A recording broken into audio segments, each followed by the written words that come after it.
तारीख 2 जुलाई, जगह यूपी के हाथरस का फुलरई गांव, जहां एक पंडाल लगाया गया। सुबह होते ही आस्था में डूबी महिला, पुरुष, बच्चे और बुजुर्ग पहुंचने लगे,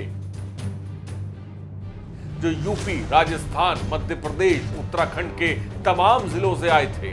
दोपहर होते होते 2 से 2.5 लाख भक्त जुट गए। नारायण साकार हरि सदैव, समस्त विश्व को विजयी करे, ये शब्द गूंज रहे थे। लेकिन अचानक सब कुछ बदल गया। हर तरफ चीख पुकार थी, लोग समझ नहीं पा रहे थे कि हुआ क्या है। शुरुआती जांच में पता चला कि सत्संग करने के बाद जैसे ही नारायण साकार हरि उर्फ भोले बाबा का काफिला जाने लगा, तो कुछ भक्त उनके चरणों की धूल लेने को नीचे झुके। लेकिन पीछे से भीड़ का दबाव इतना था कि वो लोग एक दूसरे पर गिरने लगे और भगदड़ मच गई। इस हादसे में 121 लोगों की मौत हो गई और 25 से ज्यादा लोग गंभीर रूप से घायल हैं। इस भयावह घटना के बाद नारायण साकार हरि उर्फ भोले बाबा विवादों में हैं।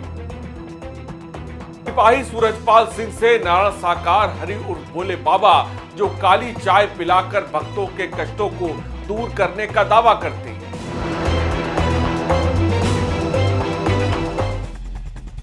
इनकी शान और शौकत ऐसी कि कोई भी देखता रह जाए।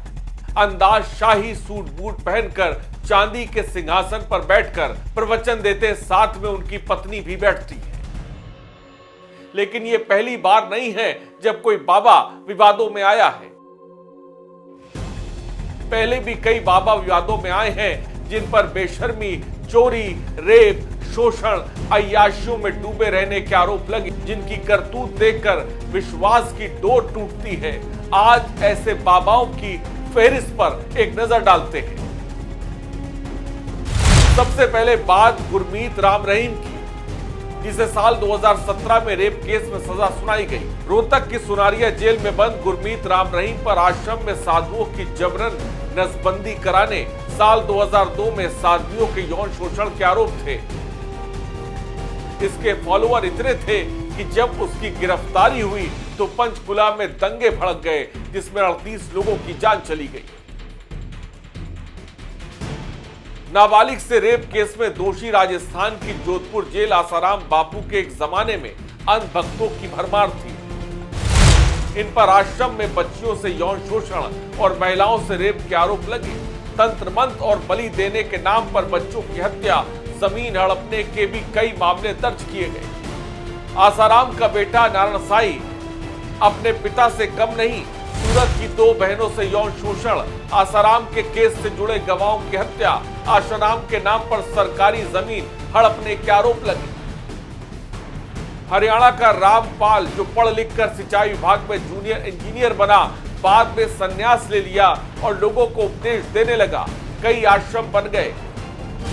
फिर देशद्रोह और हत्या का केस भी दर्ज हुआ। उसको गिरफ्तार करने में भी पुलिस के पसीने छूट गए थे। दिल्ली में आध्यात्मिक विश्वविद्यालय आश्रम चलाने वाले वीरेंद्र देव दीक्षित ने खुद को कलयुग का कृष्ण घोषित कर रखा था। इसने 16,000 महिलाओं के साथ संबंध बनाने का लक्ष्य रखा। एक दिन महिला ने जब अपनी 4 बेटियों के साथ बाबा को घिनौनी करतूत देखा, तो इसने सबके सामने पोल खोल दी। वीरेंद्र देव पर रेप समेत 10 से ज्यादा मुकदमे दर्ज हो चुके हैं। कई तरह के चमत्कारों का दावा करने वाले सत्साई बाबा पर यौन शोषण के आरोप लगे। देश ही नहीं, विदेश में कई केस दर्ज किए गए। ब्रिटेन के लेबर पार्टी के सांसद टोनी कोलमैन और भूतपूर्व ब्रिटिश मंत्री टॉम स्किल ने इनके खिलाफ ब्रिटिश संसद में आवाज उठाई।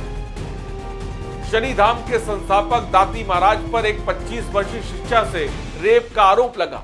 जांच हुई तो महाराज के दिल्ली और राजस्थान के पाली आश्रम में कई गड़बड़ियां पाई गई। ईश्वर की कृपा भक्तों तक पहुंचाने का दावा करने वाले निर्मल बाबा उर्फ निर्मलजीत सिंह पर अंधविश्वास, धर्म के नाम पर ठगी, मनमाने ढंग से और बेतुकी सलाह देने के आरोप लगे।